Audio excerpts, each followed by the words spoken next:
uyga borib обязательно gap eshitilinadi. Bu haqiqiy hammamizning yoshligimizda bo'lgan atmosfera o'rtoqlik. 90-95% bolalar oq o'ynaydi, futbol o'ynayapti. Buni o'ziga yarasha gashti bor. Kim bilan kim? 6B bilan 7. 7 li yutyaptimi?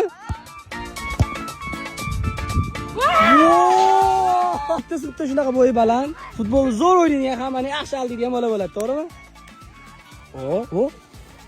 Voy, golni inshaalloh qo'yishlarga gap yo'qlarga. Yaxshilab kuzatadigan bo'lsanglar, bir-birini o'zligi farqlab olishadi. Kim qaysi komandada, kim zashtida o'ynayapti, hujumda kim.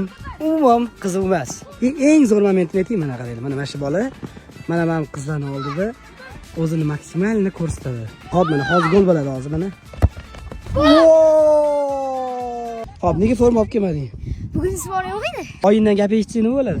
Oyindan nima? Aniqmi? Aniq. Oyoq achishib ketsa, qonab ketsa ham o'ynayverasanlar. Maktabga olingan oyoq kiyim futbolga ham ketaveradi, to'g'rimi? To'g'ri. Ana haqiqiy jaydar. O'ynasam bo'ldi, deyapti.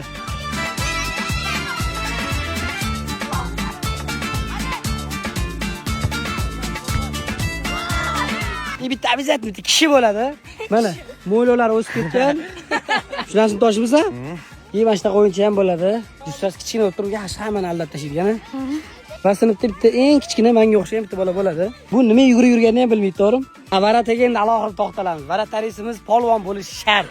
Nechta gol o'tkazding? Yetti endi. Nima qildi? Ishlab oldi. Berdim. Mana mana shunaqa o'rta talashuv bo'lib qoladi. Gol! 9-mi? Bola hammaga omad. Ha do'stlar, shunaqa gaplar.